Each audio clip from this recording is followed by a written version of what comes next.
And welcome to the Overcast Gamers Show. My name is Abe Foster. I'm joined as per usual by Reagan Harper and Balthazar Valentine. And we're in the future.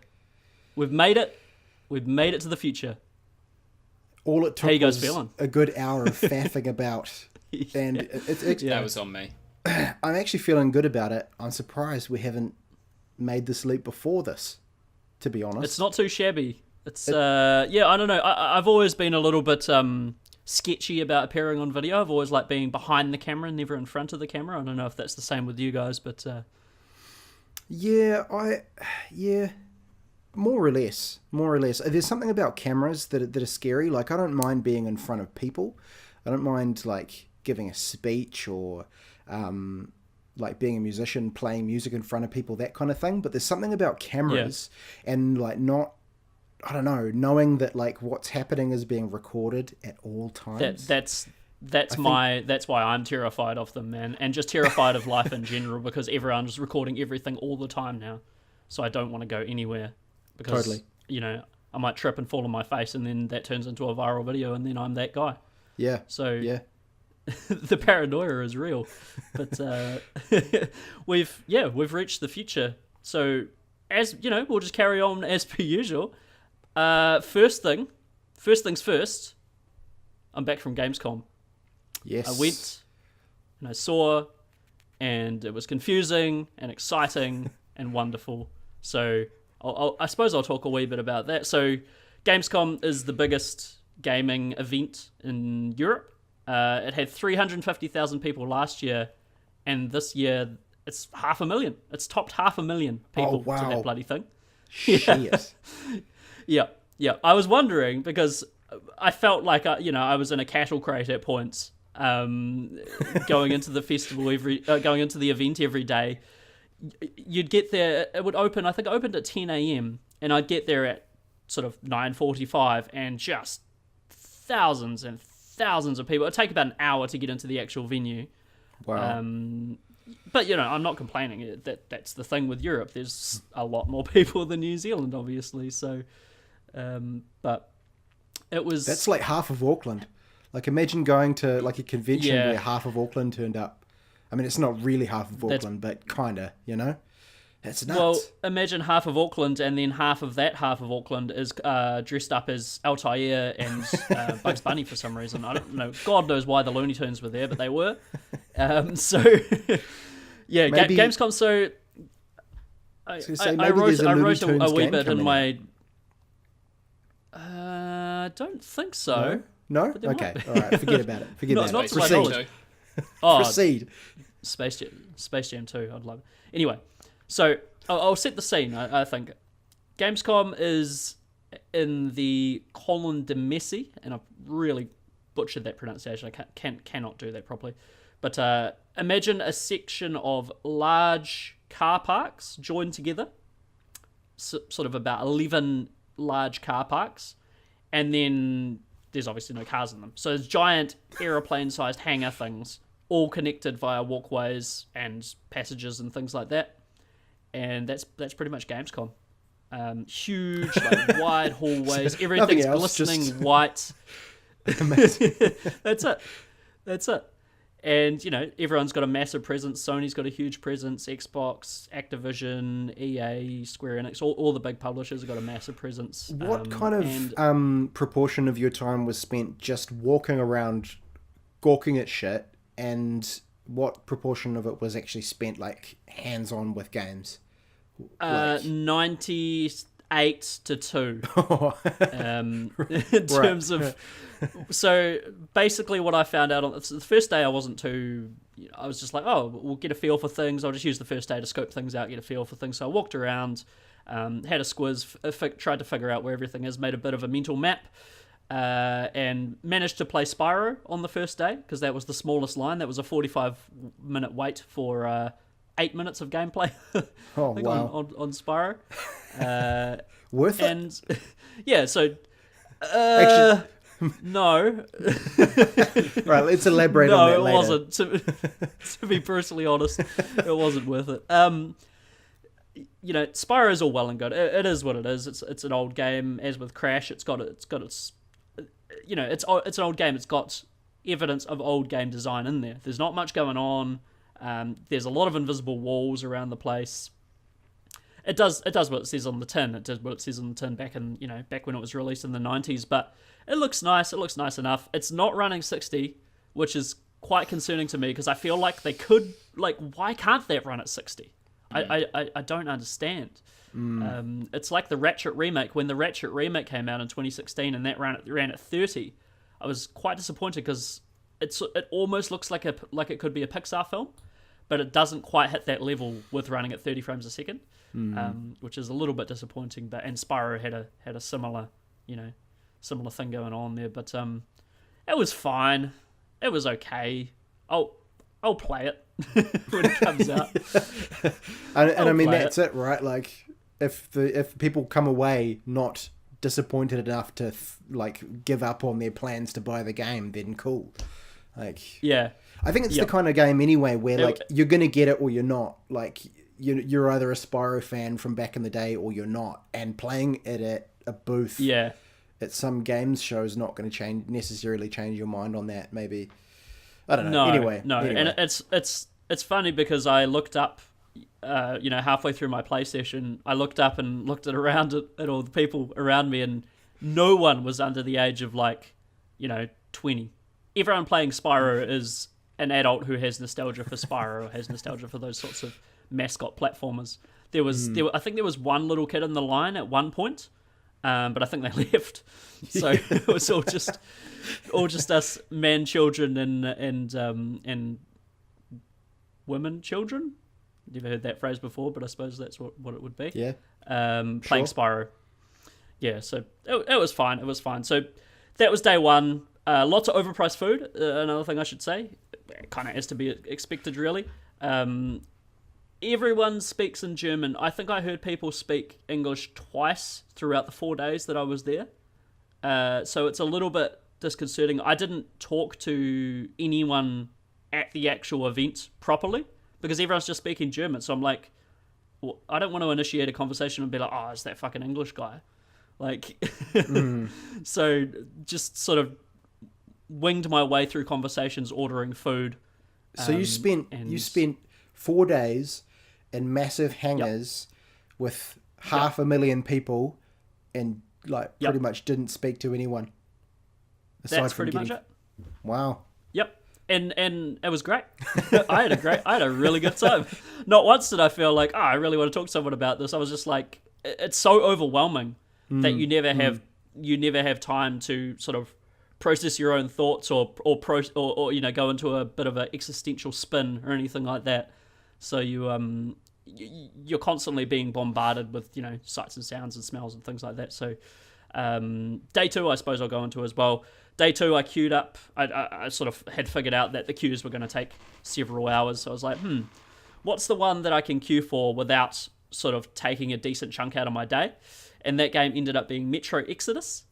And I was in line for that. I had my Switch, so I was just getting some moons in Super Mario Odyssey, but I was in line for that for about, I want to say, close to 2 hours for that one.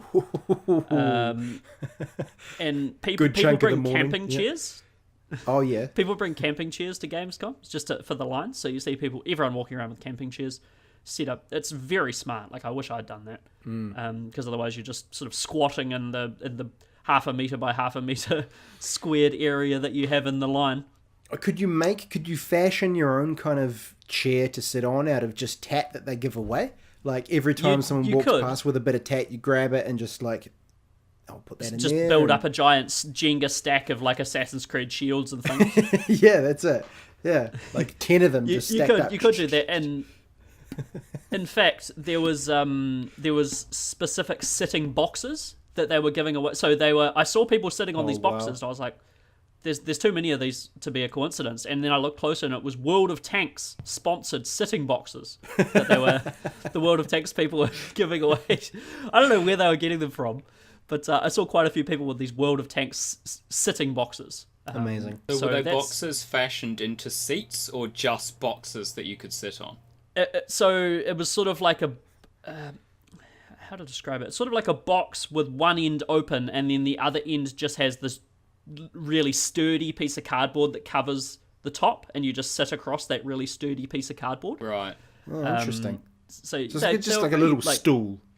Little box kind stool. of, yeah, but it just looks real raggedy because it's just a cardboard box. Like, there's no getting past that. It's just a box. Yeah.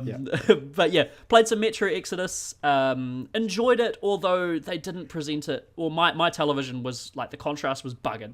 I couldn't do anything because they're watching you like a hawk, so you don't want to be mucking around with the tele settings. And so I just played a little bit of that. Seems fun. The visuals reminded me... I played it on Xbox One, I should point that out. They had PC versions and Xbox One versions set up.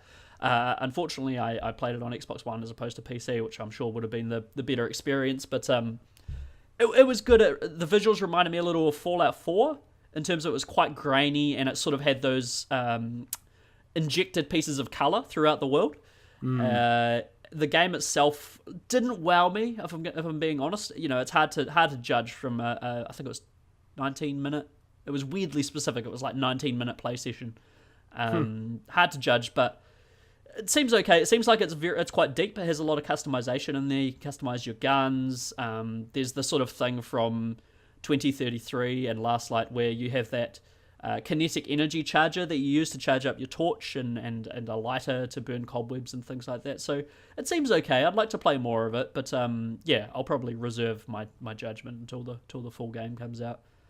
So got in a little bit of time with that. Oh, and when I left that play session, they gave me this cool kind of dog tag with just Russian on it. I don't know what it says. I imagine it says Metro, but that was my first piece of tat. And I was like, oh, this is where everyone's getting all this shit. Like, they give you things after you wait in line to play games. They'll actually give you something after you finish. So nice. It's like, oh, okay, that's where people have got those horrible Assassin's Creed shields that, for the love of God, I don't know why you would lug that around with you. Flimsiest material. It's huge. Like, yeah. Were they made out of plastic? They were made out of very thin cardboard. Extremely thin cardboard. Like glossy cardboard, like thin glossy cardboard, like thick paper, basically. Yeah. Wow. Yeah, like with probably like a really high res JPEG of the Assassin's Creed shield graphic printed along the front of it. But yeah, and then I can't remember if I uploaded this video. I think I didn't because I don't want to get pinged. But watched a lot of Spider-Man over someone's shoulder. I wasn't going to queue for that thing because the queue was so big that it went past the sign that said no more queuing. There was literally a sign that says no queuing past this point. So I'm not waiting along. What I don't quite understand about that is, like, you were spending a good chunk of your time at this convention thing, waiting in line for a game that you're going to be able to play in like a month. Like 2 days from now. Yeah, you know, Friday. Yeah. Like, well, at the time it was probably about a month. So it's like, what are you doing? What are you doing? Go find a game that's it's coming out in ages. It's the magic of Spider-Man. It's you know, I've sort of figured out that everyone loves Spider-Man, seemingly. Like, everyone. I love Spider-Man, and apparently everyone else does as well. So that's kind of cool. Balthazar, are you starting to get annoyed at Spider-Man? I'm fine with Spiderman. Spider-Man grates me the wrong way. No, I've never been a fan of Spider-Man, to be honest. No? Well, I think retract he my has comment. some of the I think he has some of the lamest villains of any superhero out there. Yeah. And the villains make the hero, really. Like, without a good opposition, they don't get up to much do much. He has cool powers. He has some of the he has cooler powers than pretty much any DC character. But yeah, I just feel like his villain lineup isn't great, and so he was never particularly interesting to watch or play or anything. Yep. Yeah. That said, the Spider-Man 2 game on PS2 was amazing. That's what I was going to say. That game was incredible. Reagan, I'm not sure if you ever played that, but I didn't. That sort of, I suppose was that before GTA, sort of San Andreas and things like that. That would have been what, around the same time, 2004 or something like that, maybe 2006. I think it was around the time of like Vice City. Yeah. So it was when the open world boom was starting. Yeah. Cool. Yeah. And I just remember being completely wowed by the open world of Spider-Man 2 on PS2, and just how fun it was just to swing around in that game. It was insane, and it looks like it's like, from what I've seen, Insomniac have really nailed that swing feel. So I'm quite excited to check out Spider-Man when it is delivered to my house in 2 days, which, yeah, I cannot wait. It's going to be great. But, yeah, Gamescom overall, fantastic experience. I stayed at an Airbnb with a German-Turkish dude who, he's sort of, like, one of the friendliest people I've ever met. He gave me a guided tour of Cologne in his car. We were hooning through the city centre. I don't know, like, if there's a speed limit, but he wasn't doing it. He definitely wasn't doing it. There was no way. He like, it's in miles per hour, so I still struggle with this sort of translation. But he was going like what felt to be about 60 or 70 through like a city centre. Kilometers, I should say, 60 or 70 kilometers. Amazing. And it was slightly terrifying, but it also that feeling of like he knew these streets like the back of his hand. So I felt a little bit like I was in Need for Speed Underground or something like that. But it was pretty great. What kind of car did he have? Did he have a cool car? Nah. It was a bit of a bomber. I had to. It was one of those. You have to push the lock down and then hold the door handle up when you close it to lock nice. Yeah. Classic. Yeah, old school. Oh yeah, we've got one of those. Yeah. Old school bomb. I think it was like a Corolla or something like that. But yeah, it was good fun. I had a really, really good time. Went to the GOG party, which was amazing. Just, met some really, really, really cool people. Played some Worms Armageddon, all in German, with some Germans. Played some Unreal Tournament. Drank some fuck DRM beer and some chocolate and stuff. And all I remember is getting free pizza as well. So all I remember is eating a bunch of free pizza, playing some Worms Armageddon, getting quite drunk, and then leaving the venue, just repeatedly saying to all the guys with the GOG fuck DRM shirts, just being like, thank you for your ethics. Like, probably they couldn't understand me through my accent and through like this drunken slur, but I just remember saying thank you for your ethics like over and over and over again. But yeah, and then I have like vague recollections of trying to navigate my way back home, but I got there in the end, so that's all that really matters. Nice. But yeah, that was Gamescom. It's insane. It's extremely tiring. You get sore feet and you're mentally exhausted. And I was coming home at the end of the day to do like a massive upload of content and write things and stuff. So when I got back to Scotland, I slept for 14 hours. Oh, wow. Yeah, I suppose that's all you really need to know. But would do it again in a heartbeat. Like, I would advise anyone who's into video games, if you live in Europe, definitely go. If you don't, make it a trip, because it's amazing. It's so much fun, and I can only imagine how much better it would be with people, like with friends, because I was by myself. So other people there, with people to talk to. It sounds like it'd be great fun to just like, we could have spent 4 days bagging on people with Assassin's Creed shields. That would have been Like, I'd be bagging on the Assassin's Creed shields, probably not the people so much, because people could do. You can do whatever you want. You can be into whatever you want. Make that distinction. We're not elitist. We're not elitist here on OCG. You can be into anything you want. We're not here to shame. But so that's me, Reagan. You. Slightly lower stakes, but you've got a new phone, or you're getting a new phone. No, I'm getting a new phone. Getting a new phone. I've had, there's not much to say on it really. But it's, I think what happened earlier on as we were trying to get this whole situation set up is kind of testament to it. It's a brand new Android phone, pretty pumped about it. I've had my phone for probably like 3 years now, which I think is pretty good. That's not too bad. It's not too bad, eh? I want to just put it out there for debate. is the Android iPhone thing still a debate, or is everyone on Android now? No, it's still a debate. I feel like it's not a debate in the way it used to be, in that I think it's kind of like, oh, maybe it's just because of our age group and everything like that. Now I feel like it's the same as the console war, where it's not really a war anymore. People just have what they prefer, and they accept that other people prefer other things, but there are still the occasional extremists out there who are just like, fuck the other one. Like, I have iPhone. I'll always have iPhone purely because I prefer to use an iPhone. Yeah. But I would never begrudge anyone an Android because I think they are the superior phones. I find iPhones easier because they have less options, less customization. So I find them easier to just use, and I just want to be able to pick up and use my thing. Yeah, no, I agree, man. I feel like the phone wars, the console wars of the phone world have died down now. It's sort of, everyone's picked their side and no one's really shitting on the other one. Everyone's just kind of happy with what they've got now. It feels a little bit I was more really mellow tempted to shit on iPhones before when Balthazar was talking about it, but I'll go along with this. Que sera, or whatever that saying is. Yeah. What will be. So, damn, I feels was a bit really more hoping placid. that would get. I was hoping that would get heated, and that this whole section of the podcast would be like a no, you're wrong. No, you're wrong. So We can get heated if you want. Nah, that's I fine. can talk to you. I think the problem is I don't have anything against Android. I just choose iPhone. I have nothing against Android. I'm kind of the same. The only thing I have against Apple in general is because I have an iPad because I bought one on the cheap, and it was cheaper than any sort of Microsoft Surface or anything like that. So I got one. Whenever I try and move a folder, it's like nah, you can't do that. You don't know what you're doing. That folder's supposed to be where it is. It's not supposed to be where you think it's supposed to be. That doesn't go there. So exactly. That annoys me. This is touching on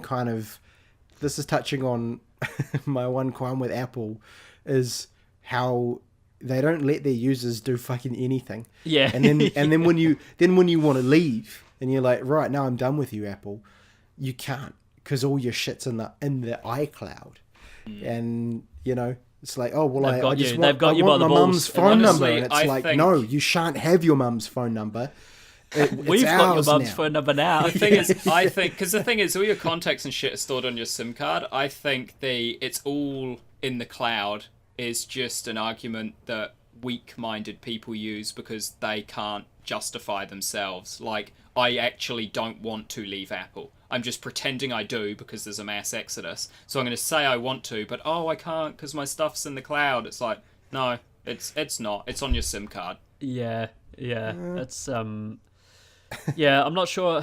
I don't know. Yeah, Apple always feels a little bit like, you trusted us, now we've got all your stuff, now you can never leave us. That's sort of the way I've always viewed Apple a little bit. And their stuff is like their programs are amazing. iMovie and like all their default GarageBand, incredible value for free programs. Really, really well made shit. But at the same time, you can't. You make your stuff the way Apple wants you to make your stuff, which is kind of problematic, I suppose. But we'll see. Reagan, keep us updated with that. I will. And we'll see how that plays out. So let's move into some stuff we've been playing, reading, viewing, whatever. Reagan, you've been reading a book. I've already read this book. It's called Blood, Sweat and Pixels. It's by Jason Schreier, the news editor at Kotaku. Tell us about this book, man. So we've talked about this book when you read it on the podcast, Abe. We've talked about it before.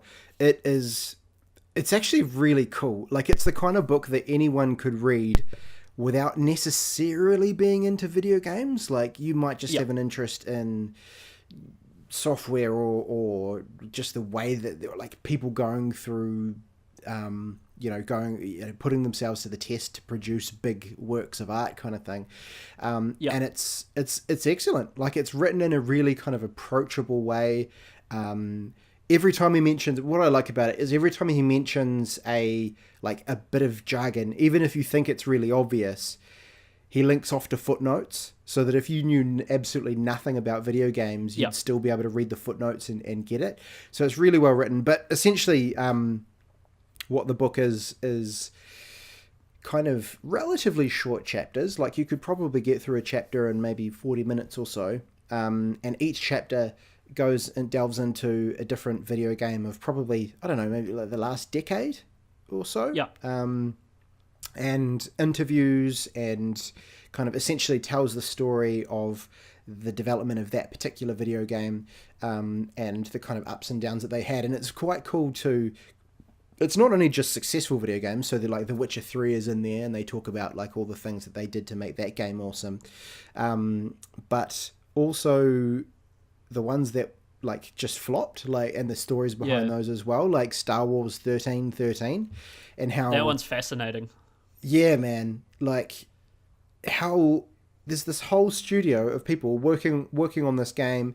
They had this massive success in the showing at E3, and then just because of the winds of business, done, just chopped. All that content, it's still owned by EA. I suppose it would be still owned by EA, so no one can do anything with it. And just like fuck, I want that game. Yeah, just let them do it. Just like, you're not going to make any money from it in the situation that is currently happening. So just give it to the people, let them do it, you know. But so it's a really cool book. It's filled with... It sort of seems like from my reading that every single game is difficult, and pretty much every single game requires like an inhumane amount of kind of crunch and dedicate. Like, you have to basically give up your life to create a good game. Like, that's the main thing that can relationships and basically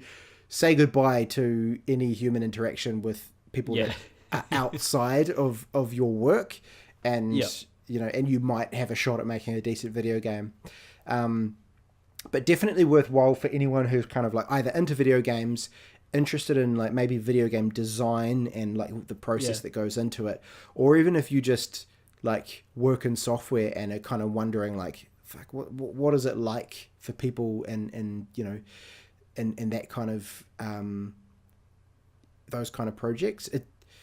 I'm going to get a little bit nerdy on it here for just a second. What kind of interested me about it is in like software development, there's this thing called Agile, where you like build the smallest chunk of something you can, and you give that to your consumers or your whoever it is who's going to use it, and then you iterate on that tiny little chunk. And that is to get away from the whole idea of just building this massive thing and going, here you go, have this, and then it not be fit for purpose. And it's weird because like video games are that old school thing, but they just have to do it. There's no way, like, unless you're doing like an early access game or something like that, there's no way to like deliver a massive complete video game in one go as a small thing. And you know, like, that kind of struck me as quite interesting, and just the way that like just the medium doesn't allow for the kind of sorts of practices that you would get elsewhere in software, if that makes sense.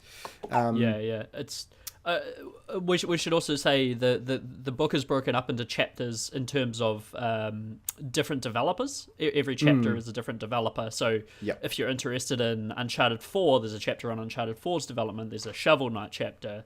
There's a Pillars of Eternity chapter.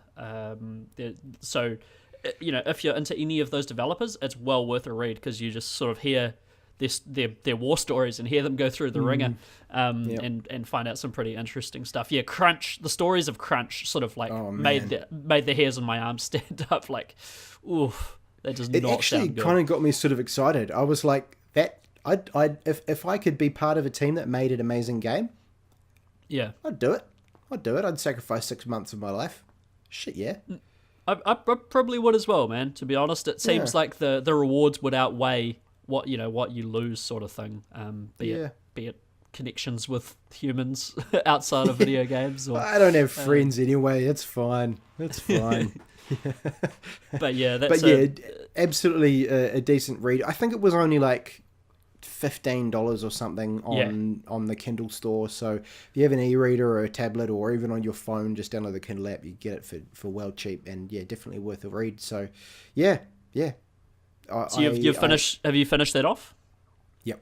So she's all done. Yep. Yeah. He's currently working on book 2. You'll be excited to know. So, cool. Yeah, that is currently exciting. in the works. Yeah. I listen to the Kotaku Split Screen podcast every week, which is him, Jason Schreier, and Kirk Hamilton, and they're both really interesting, knowledgeable dudes. So I recommend that podcast a peep. Cool. So yeah, we'll move on to. I mean, you've been reading that, Reagan. Have you been playing any video games at all? I have been playing. It's going to seem weird.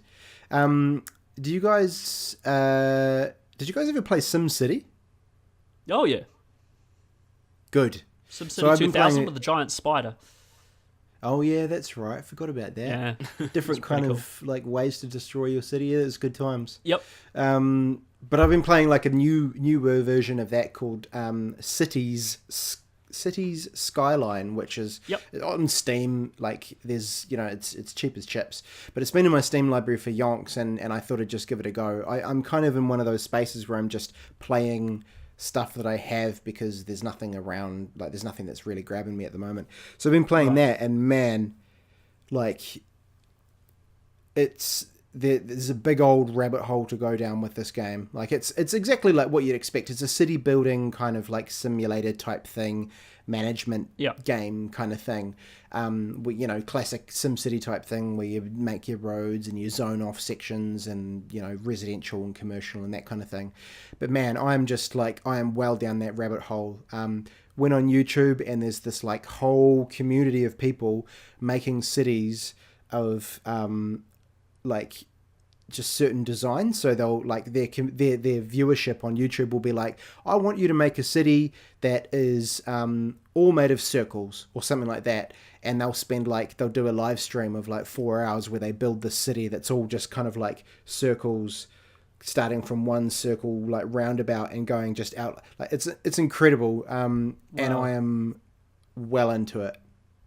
So that's the game that sprang up from remember the SimCity that they released that everyone hated? The one that had the always online debacle and that sort of thing. It was a few years ago now. But City Skylines, from what I think this is true, is the project that sort of sprung up from those fans of SimCity being so disgruntled with the new one. So they're like, we'll build our own. We'll do our own one. Totally. And I think that's what's quite cool about it as well, is it's like the modding community is massive also. So you can go on the Steam Workshop and download so much stuff. Like there's little weird niches of kind of activity where like it's quite difficult to manage traffic in the game because, you've got to make sure you've got motorways and overpasses, all that kind of thing. There's a particular person whose whole thing has been to build real intricate motorway kind of overpasses and on and off ramps. So you can download these packs of basically motorway ramps, and it goes from everything where just like two roads that just come off like this to like just everything going everywhere at once. And it's my nightmare. It's amazing. But it's really nice to look at. It's a really nice game. Simple UI. The systems are pretty basic. Like it's really just kind of managing your population, their needs. It's the normal sim type shit, right?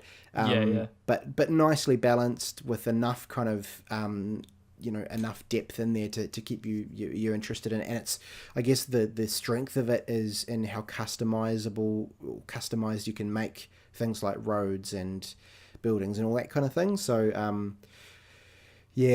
I'd imagine I'm going to be playing this for quite a while. Nice. Is that sort of a good one to have in the background, like in between games? You just play a wee bit of City Skylines and then do something else, and then just sort of I suppose a bit of a stress reliever. Yeah, I think so, man. It's quite peaceful, and it doesn't require. There's no story, right? There's no story, so it's like you're not invested in that kind of sense. And it's like a puzzle. It's like a puzzle. You can do some of it, and then put it away, take it out again, carry on with it, and still get satisfaction from it. So it's good, man. It's good, and it's cheap. And if you're looking for a game to play, then get into it. Good stuff. Good stuff. Well, Balthazar's also been, exploring some worlds. You've been jumping into the new WoW expansion. You've actually written a review for us for the new WoW expansion, which is Battle for Azeroth. Yeah, that's up on the site, so definitely recommend giving that a read, because I won't talk too much about it now, if only because there's not a lot to say. It's interesting because my relationship with this particular expansion is more, despite playing it, being an observer throughout the whole thing, and rather than experiencing the game, experiencing the community, and the general scape of the MMO sort of atmosphere at the moment. Really, it's been a while since there's been a new one. There's been a few attempts recently with Bliss Online, or Bless Online, something it failed, so I don't need to remember its name. And then one of the other ones that was kind of doing all right in the West, Black Desert Online, had its August update in which it just went full pay to win, so a whole load of people left that game as well. And so WoW is kind of a really interesting insight into what to do right. Because even though WoW does a lot wrong, it's been around for 14 years and it's still going strong. So clearly it's most of what it's doing is right. So every time I get into that game, I really just play a bit of everything.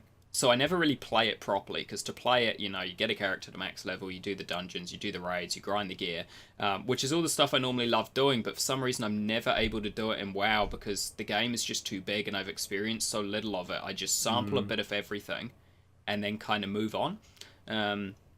Actually, as we talk now, my subscription expired about an hour ago, and I was going to renew it if not for a whole load of releases up and coming, and I mean, one at the same time as my subscription expired pretty much, the Destiny 2 expansion came out, and then there's Spider-Man, and then there's Tomb Raider, and there's just a lot at the moment coming out in a row, so I will probably still renew my subscription, but not soon. And yet there's just stuff in that game that gets me. Like, it's just had a new expansion that's come out that's been received quite well critically, so it'd be a good time for people to get back into the game and play it, and there's a lot of returning players. But for some reason, while I was playing it, something came up where I was like, I need to check something in Guild Wars 2, because I feel like they've just absolutely ripped the system completely from the game interface and everything. Well, this is the thing, like, what do you do that's new in MMOs, like... Right? You can't... It's the same thing, like, Yeah. The thing that got me wasn't that they took it, which they did. They outright took it. But that's fine, because it was successful in Guild Wars, so why not? The thing that got me was that when I logged into Guild Wars 2 to check it, there were more people around. In Guild Wars 2, a 6-year-old game that has been declared dead game for the past 6 years. Like, it was one of those dead on arrivals. Like, no one played it, really. It didn't get much of a player base. Yet here it is 6 years later, when World of Warcraft, the titan of the genre, has just had a new expansion, and there seem to be more people playing Guild Wars 2.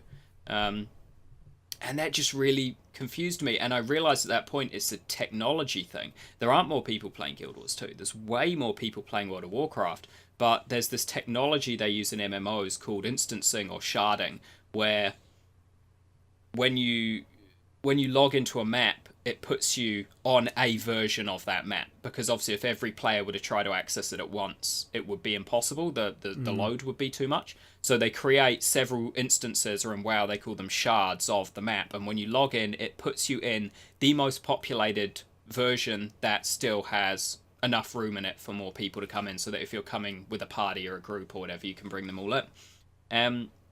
World of Warcraft shards terribly. So you feel like you're in a dead game. There are too many shards and there aren't enough people in each one. So you can go to like a major population center and see 10 other people. Whereas Guild Wars 2 shards, I think, best out of any MMO out there. So it may have the smallest population, but it really effectively stacks the players in the servers, so that instead of running 10 servers with 50 people, it runs 2 servers with 250 people. Kind of thing. So you feel like you're playing a densely populated game with a lot of people. And I think that's what makes an MMO powerful. That's what you want when you're playing an MMO. The feeling you want is that you're in a shared world and that everyone around you is another player, not an NPC just standing there. And I don't get that feeling in WoW because there are so many people playing that they've had to shard 100 times, so there's not enough people in each instance, so it feels like nobody's playing. You'd feel like that would be fairly easy to control, though, right? You go, and that would be like, in terms of MMOs, like a pretty important kind of game design question that you think you would be asking your teams, like, you know, hey, what's the kind of population feel that we want to have to our game? Do we want it to be dense? And surely it's just a technological thing. I'm sure they could just go, add 10, 20, 30 more people to each shard. Like, I don't know, maybe I'm totally oversimplifying that. Well, I don't know. You'd think they'd have discussions, they'd work it out. But the thing that always gets me is that World of Warcraft in New Zealand is like $26 every 30 days as a subscription fee. You can pay for it in-game with gold. So if you play enough and get enough gold, you can buy subscription with gold rather than money. So if you do play it as your only game, it kind of rewards you that way. But they haven't got sharding right with a $26 a month fee with apparently, you know, over 6 million active players or whatever. So if you say half of them are paying in-game, half of them are paying real money, 3 million people giving you $30 a month almost, and Guild Wars 2 is free and it's doing it correctly. Like, it feels like Blizzard doesn't care. I think that's the thing with WoW that drives me back. Like, they make great quality games. I love all their games. I appreciate WoW for what it is, and I think it's a beautiful game both artistically and for what it's managed to achieve in the gaming world. But with World of Warcraft, it feels like Blizzard doesn't give a fuck. That they're just like, just, you know, that, like they've put it out to pasture. It's, you know, it's old Yella. She's past her time, but she's still doing so. We'll send her out back, but we won't send Timmy out with the gun yet because she's still got a bit left in her, kind of thing. Yeah. That's what it feels like they're doing with WoW. And it's just sad because I want to love the game and I want to play it more, and I absolutely will. I still haven't even finished the expansion content, so I absolutely will keep playing it at some point. It felt really weird to me that I just hopped into Guild Wars for 10 minutes and then ended up staying in it for like 5 hours and didn't go back to WoW, even though I had all this new content and stuff, and Guild Wars 2 had nothing new. I just was enjoying the fact that I felt like I was playing with 100 other people. And that's what it is for me. That's why I like online games. That's why I like MMOs. It's the collaborative team environment. And WoW just doesn't feel like it has it. And it's sad because it does have it. I just can't find it. That's interesting. And you sort of mentioned in the review as well, they've been quite clever in the way they've constructed the narrative in this new one, in that the battles between these two new factions sort of mimics the I suppose the disgruntled players who aren't happy with the removal of some things or the way they've taken certain characters and things like that. Yeah, it's crazy. It's so it's the Horde versus Alliance, which isn't a new battle. It's just they're revisiting an old battle that hasn't been touched for a very long time, and it's been there in Warcraft lore. Like, I think back to like Warcraft 3. You know, humans versus orcs was Horde versus Alliance basically. Right. And so it's been there, but it's been so long since they've bothered to touch it. So they've made this whole expansion. It's supposed to be Alliance versus Horde, back to the roots of the very first Warcraft tactical RTS kind of thing. And yeah, they did a really good job of, prior to this expansion coming out, doing a pre-expansion patch where Sylvanas, the war chief of the Horde, burned Teldrassil, which is the Night Elf starting area. Just burned it. It's gone. And people hated it, but some people loved it. You know, basically it was Alliance people who started in that town or explored it, liked how it looked, liked it as an environment, loathed that Blizzard have decided to just destroy it and remove it from the game for their characters. Like, it is there. If you start a new character, it exists, but if you're playing a character who's done up to that point in the story, it's gone from there, kind of thing. So you can still go back and experience it if you want to, but if you're on a character who's experienced the storyline, it's gone. And I, being someone who only played briefly in vanilla and then comes back every now and again, I don't have an attachment to particular areas. So I was like, yeah, let's do it. let's wreck some lives, burn some homes, orphan some children, and so it's I'm all for it, and I think the Horde are great. They're embracing the villain role that has kind of been forgotten over the years because they've been teaming up so much with the Alliance. But yeah, the community is very turbulent at the moment. Opinions are all over the place. Some people think Blizzard have completely lost it. They don't know what they're doing. The story's, crap.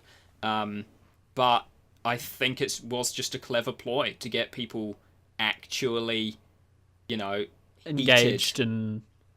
Exactly. In one way or another, you're either extremely pro or extremely con, and that is going to influence your actions in the game. Because if you're extremely pro, you will fight with the Horde for what's happened and, to continue to burn the world. But if you're extremely con and you want to restore everything, you will be playing the Alliance. So they've created real turmoil amongst the players to fuel the passion for the war. I think it's really clever. I would like to believe it was planned. Yeah, and that's why they did it. I would like to believe that it's not just coincidental, that, it is informing people's choices in this way. I don't know. I can only assume they did, because, I've heard that every WoW expansion is written something like 5 years before it's released. Wow. They knew this was coming in the story 2 expansions ago. They were leading towards it, kind of thing. So you've got to imagine that everything we're doing now in reaction to it was the expected reaction, and they've planned where the story's going based on how they thought we'd react. So I guess we'll see. But yeah, it's interesting. As I said, I haven't really talked about WoW as a game, just the state of the MMO environment and WoW's kind of meta game it's playing with its players. But that's what intrigued me about this expansion, and that's what got me to approach it and has kept me interested in it for the full 30 days that I had, kind of thing, with it. I'm more interested in the climate around MMO gaming at the moment. I think it's a really interesting thing to explore, and I'm going to keep diving in and out of random MMOs, except for Final Fantasy 14, so I got a bet to win. Just keep analysing what's going on with it, and it's great. I'm enjoying it at the moment. I'm enjoying just riding the wave and seeing what happens with the industry as a whole of MMOs. Good stuff, man. Well, speaking of, diving and riding waves, you've also been checking out a film this week. I have.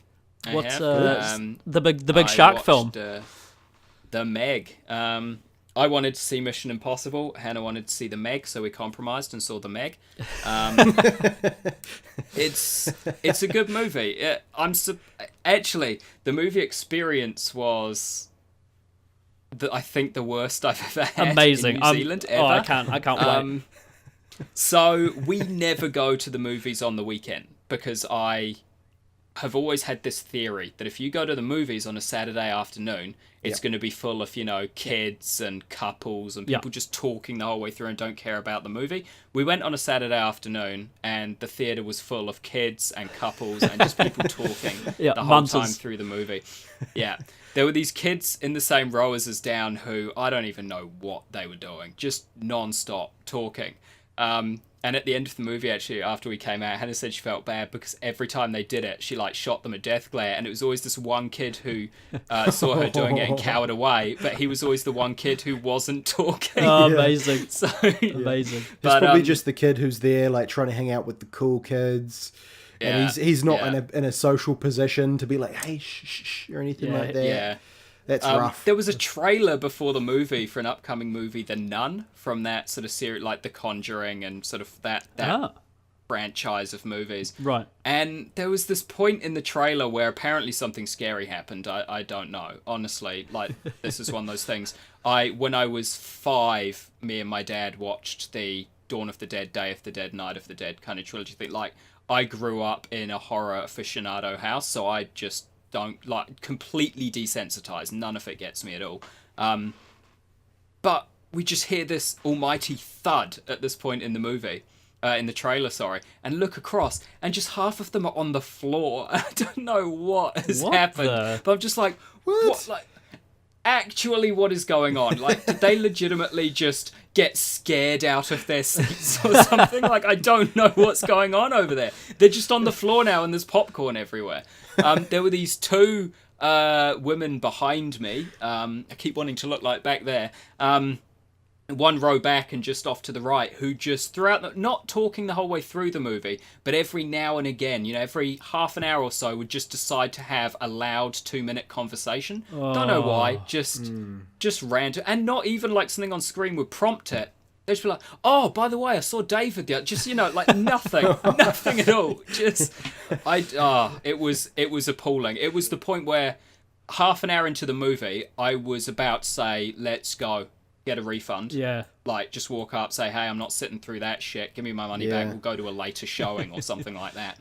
But I decided to block it out, and in the end, I did manage to. I still could have sort of observed when stuff was going on around me and was aware it was going on, but it didn't distract me or detract from the movie. From sort of half an hour to 40 minutes in, I kind of managed to almost completely block it out.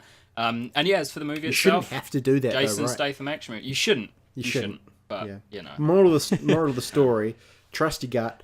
Don't go to the movie. Yeah. The movie's on a Saturday afternoon. Wednesday afternoons, 8:00 showings. That's evening, not afternoon. But Wednesday afternoons and evenings, between 4 and 8 as start times, are the perfect time to go in Wellington. There's never been pretty much anyone else there when we've gone at those times. Awesome. I used to go to the matinee screenings because I used to start work at 3 p.m. and so I used to always go to the sort of after lunch just before I'd go watch a movie, then go to work, and it was always amazing. Like, there was no one there.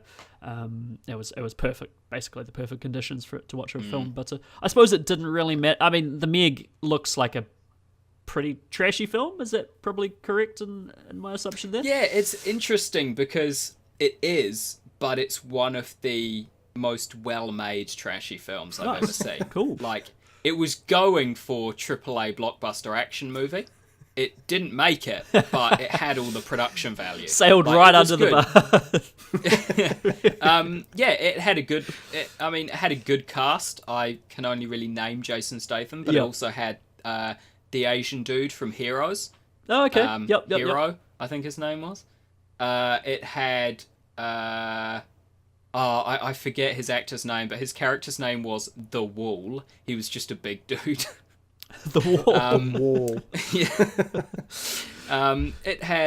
It had quite a few actors I recognised and actresses from various things, and it was good. It was a solid lineup. They all did well. It was good VFX. It didn't look overdone or budget at any point. It was well done.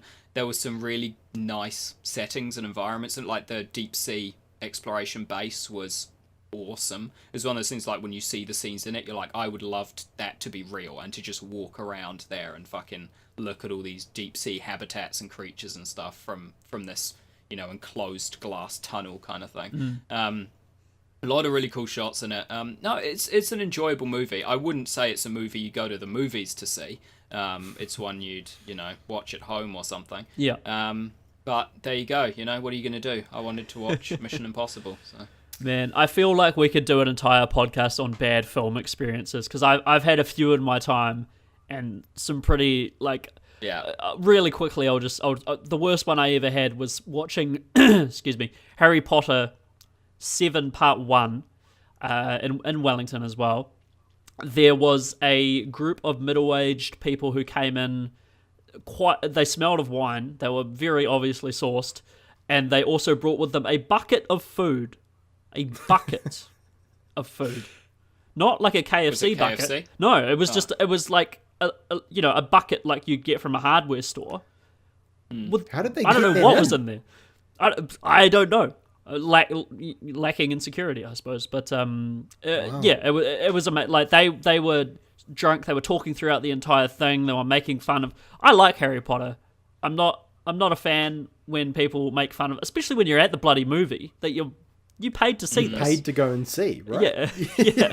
And it was part 7, so it was like starting to wrap up the series.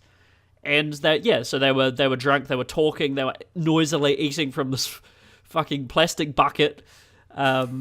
Unbelievable. Putting their feet, kicking seats, like these were like 35 to 45-year-olds. There's just no room in the world for that. Yeah, exactly. Like, I don't think as Kiwis we ask for much, like, no. Respect each other, don't cause too much confrontation in public, that sort of thing. And then, when all you want to do is head to the movies, watch the film, enjoy Harry Potter, that kind of behavior is just like, we'll just silently judge the shit out of you. Like, no one's going to go up and say anything, but you will have the shit judged out of you. I will say, since I've been in Scotland, I've been to 3 films. Amazing, all amazing. And by amazing I mean no one did anything. Like, no one talked, no one moved, no one was throwing anything. And I went to Paddington 2, a screening with many, many children. No issues whatsoever. No issues at all. It was amazing. So excellent. It's because people in the United Kingdom take the law into their own hands. Movie etiquette is beaten into you as a child. If you step out of line, there will be a mob waiting for you outside. So it's fear culture over there, movie going. I'll keep that in mind. You might get glassed if you talk in a Scottish cinema, so yeah, you better watch it. But yeah, really good experiences. So that's everything you've been watching and playing there, Balthazar?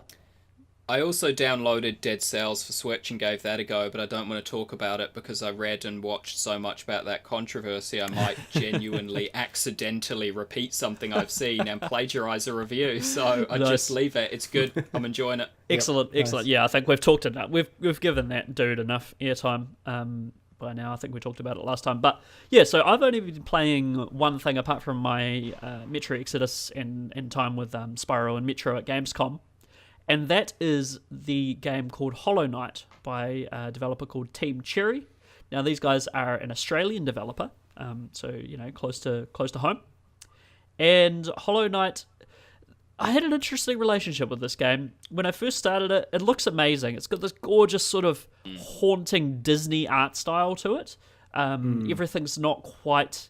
Like, it's got those sort of like dust clouds and things that come out from things and really cool little particle effects, and it's very minimal in its storytelling. It's sort of it's been compared to Dark Souls, obviously, Soulsborne games. It's very minimal. You sort of don't really get an overarching story. You just talk to folk and they give you weird cryptic snippets of lore. When I first started playing this game, I hated it. I really hated it. It was brutal. Like, I'm not sure about... I think the first hour of the game is poorly designed. But at the same time, that's almost the magic of it. So in the first hour of the game, you are severely underpowered. You have no abilities. It's a Metroidvania, I suppose. So you go through and you get different abilities, unlock new parts of the map and things. So you start the game. You don't have any abilities. You don't have any maps. You need maps of the areas to actually... Otherwise, you're going to get lost. Like, these are labyrinthine levels. Like, it's just endless tunnels and exits and entryways to all sorts of things, and you unlock shortcuts a lot like Bloodborne and Dark Souls. So you need a map, and in the first couple of hours of the game, you don't have a map, you don't have any abilities, you basically don't have anything, and you have to go through and learn that life is hard. Life is really hard. Eventually, just by sheer luck and stumbling around, you'll find a map, and that's when the game really comes into its own. It starts being really fun. You start earning you earn a currency called Geo from enemies. So you kill enemies and you get these little barnacle-looking things, and that's what you use to purchase upgrades and things. And once you start buying what they call pins and badges, which are like one badge will allow you to see where you are on the map. Like, you don't even have that ability, sort of thing. It strips all the things that you take for granted in normal gaming and just removes them all and says, look, you've got nothing. You're extremely underpowered. Be really careful until you get a map and you start getting these badge things. And when you do, just getting the ability to see where you are on the map changes everything. I'm like, oh my god, I can breathe now. Like I don't have to worry about dying as much, or I know where I am. I have sort of I can orientate myself, and you feel quite vulnerable in those first few hours, and it's not a nice feeling, but at the same time it gives you a massive appreciation for when you do start earning abilities and powering up and things like that. So do you think that was done on purpose? I want to believe it was, and it's a really ballsy move, because I reckon the amount of people who stop playing Hollow Knight after the first hour is probably higher than 50%. I reckon that what would you call it? The equivalent of a click-through sort of thing would not be high, but just because it is really punishing, and if you're not enjoying yourself, why would you continue playing? I had to really struggle to continue playing this game, because I was like, man, this sucks. I'm just getting really angry. I feel like I'm I'm making no progress, because it's as with Souls. When you die, you lose all your currency, and there's a mechanic where your sort of spirit hangs out where you last died, and you have to go and fight your spirit to accrue your currency again. But if you die on your way back to getting your currency, you lose everything. Like your new soul overwrites your old soul, much like Soulsborne games. So if you're on your way back, if you lose hundreds and hundreds of geo, or I lost 1,000 last night and I was raging, it's not a good time, and you sort of have to take a break and go have a wander outside and right get my there's no use pining for it. Exactly, there's no use pining for lost geo. It's gone. You're not getting it back, so just move on with your life. And it's kind of good in that way. It sort of teaches, I suppose it reinforces those values, which I think is probably only a good thing in this day and age. Just to move on after you have loss, you deal with it, and you move on. You get on with your life. So I'm to a point where I have certain abilities now. I can sort of jump off walls, and I can do a sprint dash thing, so I can access new areas. I'm feeling a little bit more confident in myself, and that I can actually deal with enemies, and I feel like I can deal with enemies. So I would say I'm probably about maybe 10 to 15 hours in, and really enjoying it. I think this game is now excellent. I'm loving playing it. I have a monitor finally, so I've been playing docked Switch, and nice. It's a revelation. I don't have to squint anymore. It's so good. So good. So yeah, I would recommend anyone who's into Metroidvanias, a nice challenge, or just an interesting study in game design, I suppose. That first hour is really interesting. If they design that specifically to make you feel like shit, without beating around the bush, nailed it. It's a bold. You nailed it. It's a bold choice, but I respect it a lot. So yeah, check out Hollow Knight. I recommend it. I got it for what was it, 10 or 11 pounds? So probably about $20 New Zealand. Yep. But yeah, really, really enjoying that game. So, but that's everything I've been playing. We have a few news stories to go over, because there has been quite a bit happening in the last 2 weeks. First thing we'll talk about is there's a new project from Supermassive Games. Now, these are the guys behind Until Dawn, the amazing sort of multiplayer, not multiplayer, but you should play it with people because it's way better, survival horror, sort of B-movie-esque game that we all really enjoyed, I think. And their new, it's not a trilogy, it's an anthology called the Dark Pictures Anthology. And the first one is called Man of Medan, or Man of Medan, I'm not sure how you pronounce that. But it looks to be just more Until Dawn, just in shorter form, and there's going to be multiple of them, so they can probably do at least maybe a couple a year or something like that.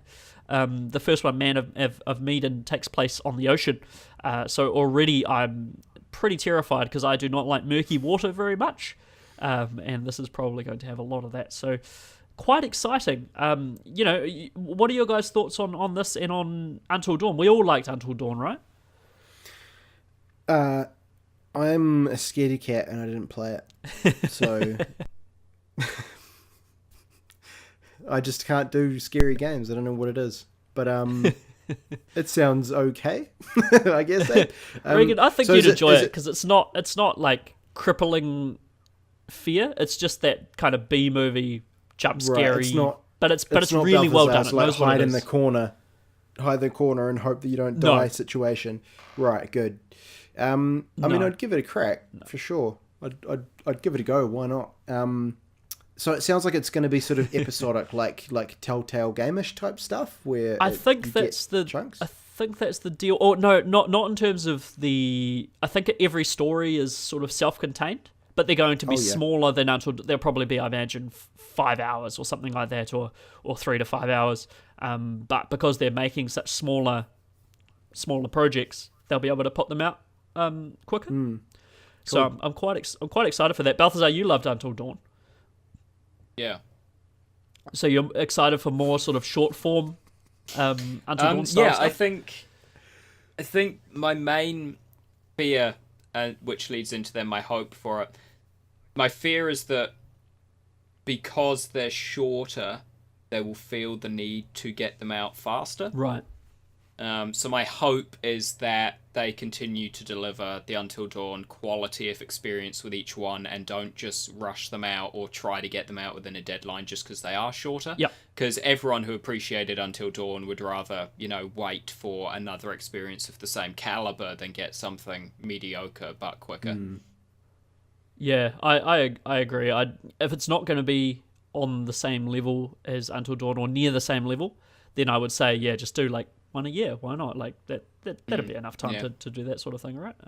I imagine. But it's exciting because I loved Until Dawn. It was a game I went into not expecting a huge amount from and came out being like, that was the greatest interactive cabin in the woods-esque, horror experience that it's horror that knows what it is, which I always really appreciate. It's not striving to be anything else. So yeah, really excited for that. Next thing we'll move into is quite exciting news. Well, for me it is, because I love Timesplitters. Timesplitters, a dormant IP that sort of has been sitting around ever since Free Radical went under or got bought by Crytek, and then Crytek kind of struggled a wee bit. No one did anything with the Timesplitters IP, and also the Second Sight IP. But those properties have now been picked up by THQ Nordic, formerly Nordic. They purchased the THQ sort of trademark and they become THQ Nordic. Also doing Darksiders and things like that, those guys. So they've picked up Timesplitters, they've picked up Second Sight. So it looks like, shit, we'll be getting another Timesplitters, it sounds like, which I'm super excited for because I played the crap out of that game back in the day. It was great fun. Now, I'm just trying to remember, the Timesplitters was Free Radical, those guys were kind of like, they were an offshoot of kind of like the GoldenEye team, is that right? A lot of those guys were involved with like the Nintendo 64 GoldenEye. Maybe I'm just making that up. I don't know. That's rare. So it might be though, because they're both UK developers, and the Timesplitters 2 UI, the health UI, looks very similar to the GoldenEye UI. Oh yeah. So you might be right there, Reagan. I'm not. Yeah, I don't know. What were you going to say there, Balthazar? Might be a thing. I was going to say I feel like he might be thinking of the guys, the Perfect Dark team, but maybe not. Maybe it was Times. GoldenEye and Perfect Dark was both. They were both Rare. They were both developed by Rare. So it might. Yeah. You might be. I might have to look into that, man, because I have a feeling you might actually be right. But yeah, did you guys play Timesplitters at all back in the day, or? No. I had Timesplitters 2 on PS2. Nice. Good game. Yeah. That's the only one I played. GG. I played 2 a lot, and Future Perfect as well, which was number 3. And I loved both of them. They're so much fun. They're sort of B grade science fiction, jumping between universes, and you get to be all these different zany characters, and they have monkeys is a big theme of Timesplitters, which is why I like it a lot, because it's always crazy having monkeys with shotguns running around and dealing all sorts of damage. So I'm really excited for this, and more so that they'll actually be able to do a proper remaster of Timesplitters, because there's been that Timesplitters Rewind project that's been going on, sort of fan project, to remaster it. So, I don't know if they have to scrap all that work now, because the IP is now not really dormant anymore. But even those guys, I think, will be stoked to have a proper, full-on dev house making making a new Timesplitters or a remastered Timesplitters. So that's very exciting. And Second Sight as well, which I played and really enjoyed, which was sort of a you're in a facility and you have telekinetic powers and you have to sort of, I suppose there was a little bit of puzzles in there and things like that, but I really enjoyed it. The third person telekinetic action game, but that was really cool. So I'm excited for both of those coming back. We had some surprise Cyberpunk gameplay dropped on us this past week. CD Projekt Red started this off with a Twitch stream of pure code for about, it was hours. They were just streaming lines of pure code. 150,000 people were watching this live stream of the pure code. Was it just binary? It was just like development language. Like, I'm not sure which one it was, but it was just just kind of interesting. I love we've got the visuals now. It was. I still can't believe that 150,000 people were just watching code pour down the screen. Quite amazing. For hours, right? If I known what was going on, I would have watched it too. I was watching it for about half an hour. Just had it on one side of my screen, just being like, "Ooh, what's going to happen here?" Nice. They had buried in that code some really funny messages, like 9/11 was an inside job and like stuff like that. They just popped that in there just for like a split second as it scrolled past. It's just, I love CDPR. But anyway, that led to a surprise Cyberpunk gameplay stream, 48 minutes long. It was the one that all the E3 people and the Gamescom people had seen behind closed doors. It was the same footage. Yep. And Balthazar, you've gotten a lot more furry. Yeah. You've suddenly gone pure white and furry. That's interesting. Brilliant. But yeah, did you guys watch the Cyberpunk? Did you guys watch the footage they released? I sure did. Yep. Yeah, I did as well. I couldn't help it. I had, that day at work, I had it on a tab open in YouTube and couldn't watch it, obviously. One, it was not really safe for work, if I'm being honest. No. And two, I was at work. So that whole day I was sitting there just kind of like yearning to to watch this thing. And man, I was not disappointed. What were your initial thoughts, Abe? I thought it was awesome, man. I really loved it. It reminded me a lot of Dread, the 2012 remake of new envisioning of Dread. Reminded me a lot of that. Even down to where they used inhalers to sort of slow down time and things like that. That's ripped directly from Dread. So but that's a cool idea. So I don't mind CDPR repurposing it. Looked like Deus Ex. Looked quite a lot like Deus Ex. Just as the sort of the futuristic overlays on things, and the coolest part of that whole demo for me was when he went. Was it she? It was a she.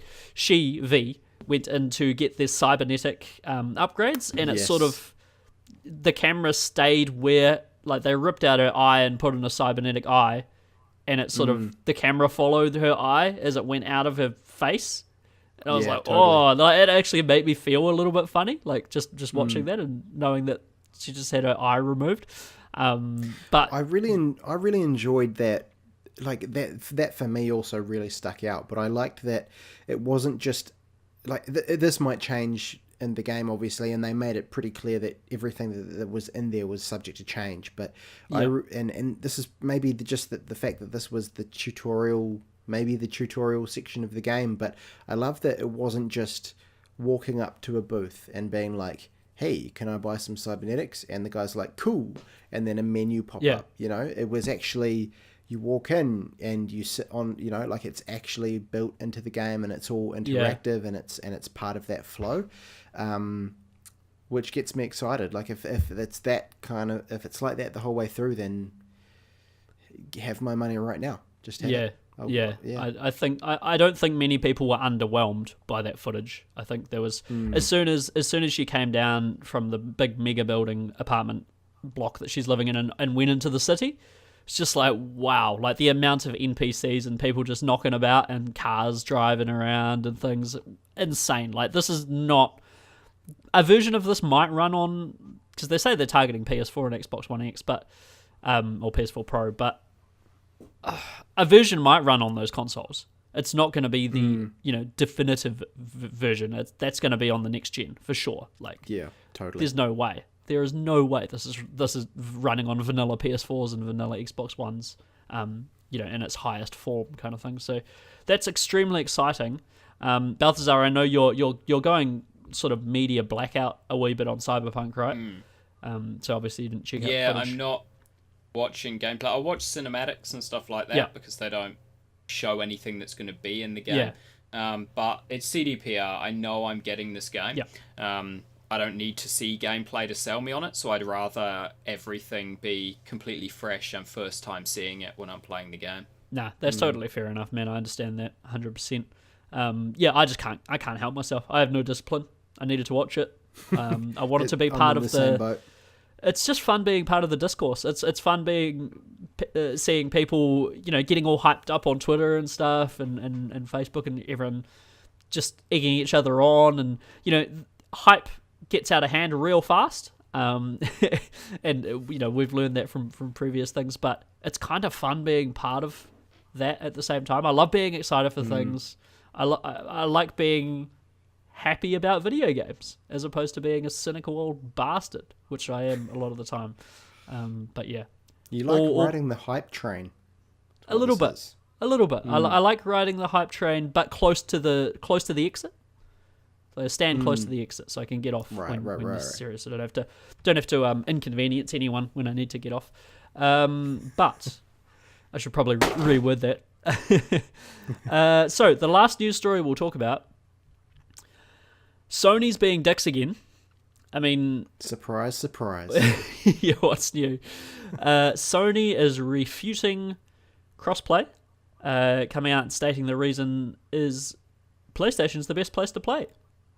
That sounds like the biggest bunch of bullshit marketing spiel I've ever heard. Like that, isn't that like their official slogan or something? For the players or whatever, but for the players, the best place for games or something along those lines. It's such nonsense. It feels like, if you've ever worked in kind of customer facing roles and things, often you're like given like, okay, cool, if someone asks you this question, here's the response, and you can call bullshit even when you're told that that's the kind of thing, and you spout it, you say it to people, that that's what, and it feels like that. It's like someone at Sony was like, here's the message we're going to go for, and I'm sure everyone at Sony knows that like this isn't going to fly. Gamers are smart people, but they're just going with it, and everyone's they're trying to say as little as possible, but they know they need to say something, so they're trying to say something that people don't already know, but answer their question with it, and it's pissing everyone off. So, not a good look there, Sony. But it's also like they can't come out and be like, we're not doing crossplay because we have the market share. We'll make more money if we don't. Like that's just not. That's not a. It's not a thing you can say to millions of people. No. But at the same time, if they came out and said that, I'd be like, power to you. You do have the market share. Like, okay. Yeah, I always appreciate honesty, but when it's something I don't want to hear, it's still going to be bad. My immediate gut reaction is negative. So it's a pain because we're so close to that console crossplay utopia. We're so close. We've got Switch partnering. We've got Nintendo and Xbox playing nice. We've got PC in there at the same time. With just one party holding out. Guess who it is? I think it'll happen in the next console generation, because I think it's that cycle, right? The winner of the previous generation gets complacent. They're like, we've got everything, and then the underdog comes along and does really well in the following generation. So it'll be interesting to see, like, if Microsoft does really well with the next gen stuff, will they suddenly turn around and be like, actually, nah, we don't want to do crossplay anymore, because I don't know, maybe they'll just make the play of like, Sony wasn't keen, And so it's so petty, but I'd probably be okay with it. Like, Spencer Boys, he's too good. He's too good a person in my eyes. Phil Spencer wouldn't do that to us. He seems like a good, solid dude. Leighton Bot, on the other hand, is just sort of seems to be following orders at this point. But I suppose we'll see. So not not a great way to not a positive note to end the podcast on. But hey, that's what happens. Sometimes things are good. Life isn't always bloody roses, is it? So we'll end off there. Thank you for tuning in to our first ever video podcast. This is obviously what we look like. This is our ugly mugs. So this is probably going to be the future going forward. I think we're going to stick with the visuals, right? Because that's what people respond to. People like seeing us for some reason. Which is weird. Like, that doesn't make a whole lot of sense, but makes zero sense. But that's cool, man. It's cool. We'll give the people what they want.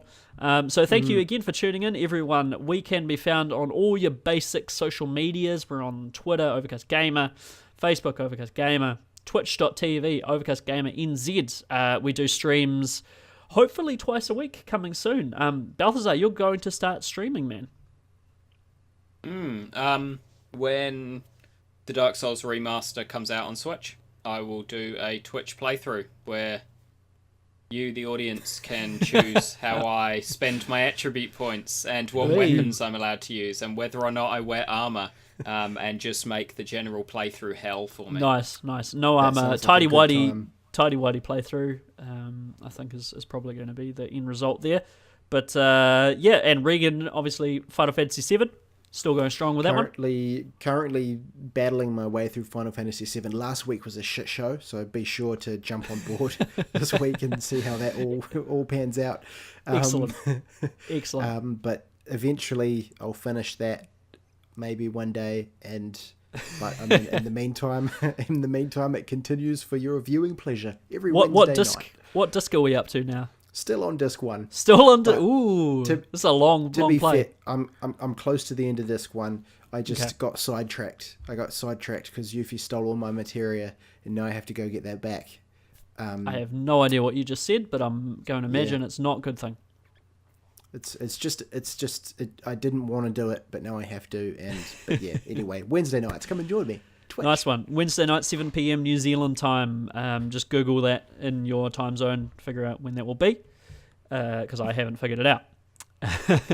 But in the meantime, check us out on overcastgamer.com. That's where all our stuff goes up. We have reviews.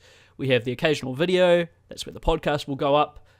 Features sometimes. Basically everything you ever need. So check out overcastgamer.com for low-stakes takes from 3 New Zealanders who don't know what they're talking about half the time, but just have a burning passion for the world of video games. So thank you again for tuning in, everyone, and we'll see you again in a fortnight. Bye-bye.